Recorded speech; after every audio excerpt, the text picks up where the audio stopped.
most famous physical therapist on the internet. Hi, folks. I'm Bob Schrupp, physical therapist. Brad Heineck, physical therapist. Together, we are the most famous physical therapists on the internet. In our opinion, of course, Bob. So, why you have pain in the front or back of your hip? We're going to talk about that, and we're going to show you how to stop it. Plus, we're doing a giveaway, Brad. Oh, something new, a giveaway. By the way, if you are new to our channel, please take a second to subscribe to us. We provide videos on how to stay healthy, fit, pain-free, and we upload every day. Also, yes, we are always doing a giveaway. Go to bobandbrad.com, go to the giveaway section, and we are giving away a massager, which we will show you today. Oh, the little mini massager, the Q2. The Q2. It is a really sweetheart. I wonder if Q2 means cutie. Cute. Why, Bob? Go to Bob and Brad on Facebook, and the contest will be pinned to the top of the page. Go to Twitter, Instagram, or TikTok if you want a 60-second version of our program. And podcast is out. It's out. Podcast is out. So what is causing your pain? If you're having pain in the front of your hip, it's very common for your hip to slide out of socket a little bit here and actually come forward and pinch on the rim of the socket there. Oh, the rim, technical. So we got to make sure that ball is placed well in the socket, and we're going to do that through strengthening. Right. The same concept as with the rotator cuff. Yes, you want to strengthen the muscles up. Yep. And what happens also is those muscles get sore too, the hip flexors, and we're going to show you how to massage those. A lot of them get tight on people because people are sitting all day. That's right. So sitting. Yeah, the hip flexors get tight, which can cause the glutes to stop working. It's a whole bad thing. So that's the pain. Generally, a lot of pain in the front. That is the one I suffer from. This is the one I have to keep on top of, Brad. I'm sorry you suffer, Bob. Well, no, I don't suffer anymore. I got it under control. But this is where I do my massage every morning. So should we talk about where these muscles are? Sure. So there's really three. We're going to talk about three groups of muscles. There's the iliopsoas. One of them is at the psoas. Comes from the back. They actually connect to the vertebra. And I'm going to show you with the strap here. So up to here, they wrap down and then connect up to the front of the femur. The next one is attached to the inside of the pelvis. It's that bone that looks like a paddle, and the muscle fibers cross there, and they connect to the same area. And then this point here, that's that bony little prominence you have on the side. You have on each side, there's a muscle there. What's that one called? Rectus femoris. Rectus femoris. And that one goes from here all the way down to the knee. Rectus damn near killed us. Oh, Bob. Why, Bob? What has gotten into you today? Yeah, I don't know. So on the back, let's talk about that, Brad, real quickly. This is the one my wife suffers from. Oh, yes. So we're quite the couple here. You guys are suffering left and right. So she's got a high hamstring problem. So your hamstrings attached to your sit bones. Yep. And they run down. There's three of them. And she does fine with it for a while. Then she stops stretching. She stops. She's just not a good one for keeping a routine. I hope she doesn't watch this. I hope she doesn't either. But it flares up every so often, and then she goes and starts massaging it, and stretching it, and it goes away. Yeah, so, it is a common place for the hamstring injuries to occur, is close to that sit bone area. Yeah, and they are onerous. I mean, they can be troublesome to treat. Wow. So onerous. This is incredulous. Yeah. So anyway, she massages right as it comes close to the bone. She hits that whole area there. Yep. Really makes a big difference. Like when she doesn't do it, she can't run. Yeah. But when she does it, she can run pain-free. So she does it right before she runs? Yep, before she runs. It's almost kind of a stretching thing too, It kind of loosens it up. Makes the muscle flexible. So, So what we're going to recommend here is try the little massager, the Q2, and you think, well, this isn't powerful enough. It's only a little massager. But this thing is amazing. I was surprised. My son came home. My son came home from for Christmas, and he's a big guy now. He's like 240. Yeah, he's been putting on some muscle hypertrophy. And he loves this thing. He thought it was plenty for him. So the thing that's nice about it, you can kind of get a good grip on it. It is. Yeah, I've you got to get good admit. leverage, and that's what my wife liked Yeah. about it. And I use this one. I really like this one, but this one has its advantages. For one thing, if you travel, it's a lot Right. easier to get in your suitcase. Well, I can put that in my pocket, Brad. That's how small it is. Really? You do that often? No, I don't. But I'm So saying shall you we could. show how we use it before we Sure. put everyone to sleep? You got to hold it, Brad. Remember? Oh, sorry. There we go. You got to hold it for like 3 seconds. Yep, Or to get her going. It's got 5 different intensity You're right. levels. We got black on black here. That's not going to work very Yeah, good, well, is it? I'm going to put my shirt down there. I'm the same way. Yep. So right there. Now this is probably best lying down. I actually do it standing. You I do do? it lying down. I do it both ways. Okay, now it is better lying down. Bob has a hip flexor Right. tightness issue. I don't. So I don't do my hip flexors with the exception of some stretching. I actually use this. I think I back get the. here. I think the femoral head.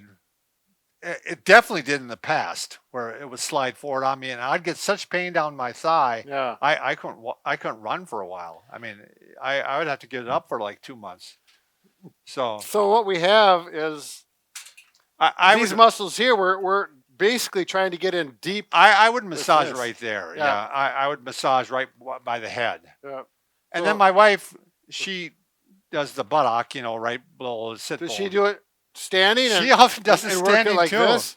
She should do it that way. That'd be a good Well, way to what do way it. is she doing it? She likes stands a lot of times. And does Oh, it. you mean just like this Yeah, and yeah. works it in her shirt? Yeah. Yep.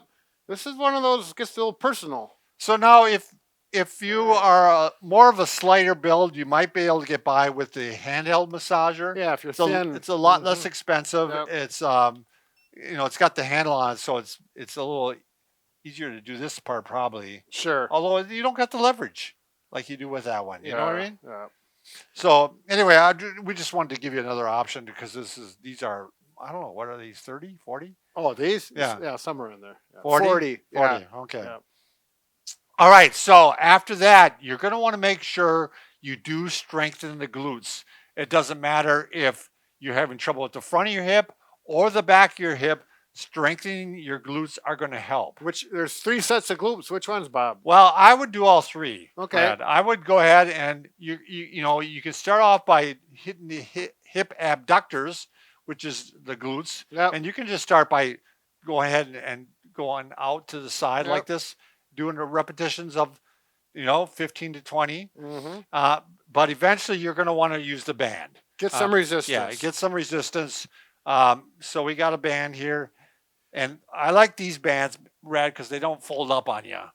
Like I know they are superior to the rubber or the latex ones that roll around, and that's pretty irritating. Yeah. These do not. They're comfortable. So you can work it like this. You can do clamshells. And this also lying down. You can do this without the band and then progress to the band. Yeah, right. Exactly. You can do clamshells without it. Yep. Exactly, Brad. So the glutes, if you want to get the glute maximus, then you got to go this way. And again, you could start off without. I can't get off there. So the glute maximus is probably the one. If there's any question, do the glute max. You want to do the glute max. Yeah.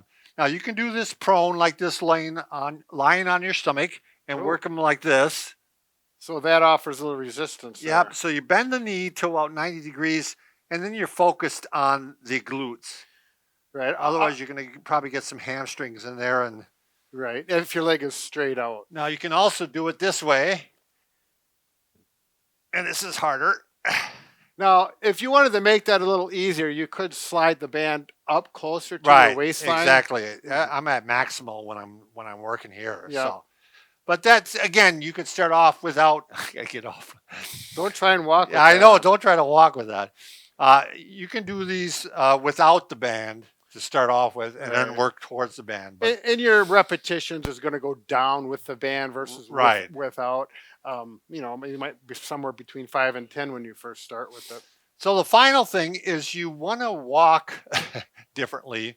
Brad and I kind of go back and forth on this one, but we definitely have done it with our running. Oh yeah. We used to be where we'd run. We'd first strike. When we'd strike, our heel would hit out there, and we be not over the foot, we'd be behind the foot, Yeah. and that sends a force up the leg. I don't know in physics, what would that be? A vector? I don't know. I think it's an axial. Okay. I'm not sure about that, though. I'd have to. Yeah. So don't quote me. We'll get somebody will Yeah. comment and correct us. But it's more pressure on the knee, the hip, the ankle. Yeah. So what we'd rather do is we did shorter strides, and when you hit the foot, initial contact, you want to be almost over the foot. Right. So with walking, it's the same thing. Right. You don't want to walk like this, you know.